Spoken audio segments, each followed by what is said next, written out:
Have you guys ever seen a Mandibuzz go right in for the attack? Usually you see them set up, but you never see them as an offensive Pokemon. But you know what? Today we are doing just that. We're going in for the attack with Mandibuzz in this Sword and Shield Wi-Fi battle versus Sounds. Let's get into the match.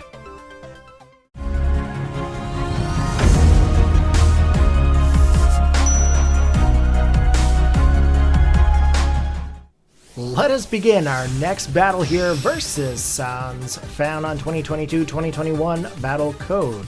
As a heads up guys, this team is a rental team I found online. First time using it, so hopefully things go well. So he's going to lead off with a Dusk Mane Necrozma. Okay, I'm going to lead off with Mandibuzz because quite frankly Mandibuzz is a really cool Pokemon.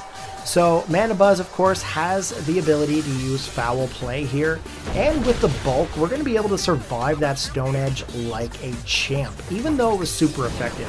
So in comes the Foul Play into the Dusk Mane Necrozma, does a lot of damage, taking it down into about half the hit points here. We're going to go in for yet again another Foul Play, however we are going to get hit by another Stone Edge. Totally cool. We're going to be able to survive that like there's no tomorrow, and we are going to knock out that Necrozma. However, it does have a rocky helmet, so unfortunately our Mandibuzz goes down at the same time. So in comes a shiny Quagsire. Now Quagsire onto the field, it is a bulky kind of Pokemon. I'm going to go in with my Decidueye, which is really good for me because it is a grass type Pokemon, super type advantage. So we're going to go in with the Leaf Blade here. We're going to get a direct hit onto that Quagsire, and it is going to knock it out. So bye-bye, Quagsers. See ya later. So in comes a Zerara. Zerara. Yeah, we're just going to go with that because I don't know how to pronounce that. I know you guys are going to prove me wrong in the comments, but that's all right. He's going to go in for the Dynamax here. And of course, we're going to see a giant electric cat Pokemon that likes to use its fisticuffs. So, it's just a really cool Pokemon, guys. Really, really cool. Something you don't really get to see a whole lot of in Wi-Fi battles just because it hasn't really been accepted. But in comes the attack from that Pokemon, and it's going to take us down into about 9 hit points. Somehow we survive, which is really kind of impressive. It was a dark type move, so really it should have just one hit knocked us out. So we get the damage off onto the opposing Pokemon. Does some work, not quite enough to take it down below half, but it's definitely done enough for us. Unfortunately, we get knocked out here. I would like to see a little bit more with this Decidueye, but you know what? We're going to go in now with a Garchomp. Now with Garchomp onto the field, as you guys can see here, it's kind of a lead chomp, kind of used to set up like rocks and things. I didn't realize that when I got the team. I didn't even look at it, to be honest. I just took this team, threw it in, and away we went. So we are going to go in for a Dynamax here with the Garchomp because I feel like that is going to be the best play for us. I'm going to try to go in and get some damage off onto him. Of course, you know, we've got the capability of protecting here in our Dynamax state. We are going to see a Max Starfall coming from the Zerara into the Garchomp. It's going to do a lot of damage. However, luckily we're going to be able to survive because we went for that Dynamax. So the Mist is now up onto the field. We're going to go in for the Max Quake here. Max Quake should be enough to knock out this Pokemon. Luckily we do get the knockout because quite frankly in the Dynamax state it's going to be hit and miss sometimes whether or not you can take the Pokemon out. However, I feel like super effective moves have a really better chance. But the whole Dynamax scenario can be a little bit iffy at times. So in comes a shiny Jirachi. And I just realized I messed up on my scoreboard. I should have used the shiny tile, but that's alright. We're going to go in for the Max Quake here again. Max Quake should be enough to knock out this Jirachi, and it does.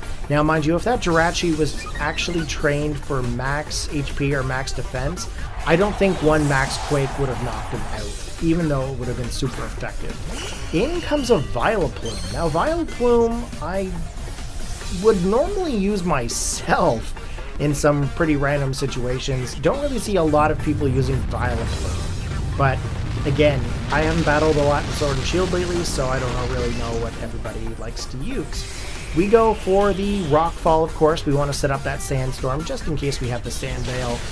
He goes for the Moonblast, of course, super effective, and he managed to get a special attack drop, which of course is not going to matter here. He's going to get hurt by the Sandstorm and regain some health there with the Black Sludge. And of course now our Dynamax is run out. We are back into our standard sized Garchomp.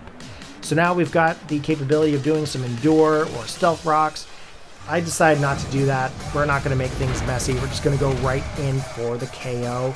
However, we don't really pick it up here. It manages to survive with just a little bit of health. And the Moonblast coming back in, super effective. But I feel the Sandstorm here is going to clean up, which it does. So now our opponent is down to the last Pokemon. He's going into the Dragofish. Now with Dragofish onto the field, it's a Water Dragon type Pokemon.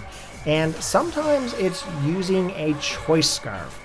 So in this scenario here, I believe that is the case. Otherwise, I don't feel that they're very fast Pokemon. So he gets the Outrage. He's going to get some rough skin damage. And he's just going to get knocked out there. I'm going to get knocked out. He's going to get some Rocky Helmet damage. Sorry about the random commentary there. Got my words mixed up. So anyways, we're going to go in with Keldeo. Because Keldeo is one of those cool Pokemon that's now allowed into the battles due to Series 13. So I'm going to go in for the attack here with the Secret Sword. He's going to go for the Outrage here again. And of course, Outrage is going to be an extremely powerful attack. Takes us right down into the yellow zone. We barely survive. He's going to now be confused because of all those outrages. Unfortunately for us, our Secret Sword is not powerful enough to knock out the Dragofish. So we are going to go in for another attack here, hoping that he's going to be confused. Not going to be the case here. I definitely feel that he's Choice Scarf. He just went in for the outrage there again. So unfortunately, Keldeo can't survive. He's going to get knocked out here. And we're going to go in with our next Pokemon. So in comes Tapu Koko. Now, of course, the Island Guardian has a couple of options here. With the Electric Surge set up, we can either go for the standard Thunderbolt or we can go for the Dazzling Gleam. So what option will we choose? We're going to go on for the Dazzling Gleam. That is going to get a direct hit contact onto that Dragofish, and that is going to end the battle. So good game. Thank you very much for the battle there, Sans, and I hope to battle you again. I must say, we did pretty good with a rental team there, but you know what? Next time I use Mandibuzz, I'm going to come in with a moveset that is going to be purely offensive. Hope you guys enjoyed the battle there today. If you did, post your comments in the comment section below. How would you use Mandibuzz if it was an offensive Pokemon? Take care, have a good one, and as always, peace out.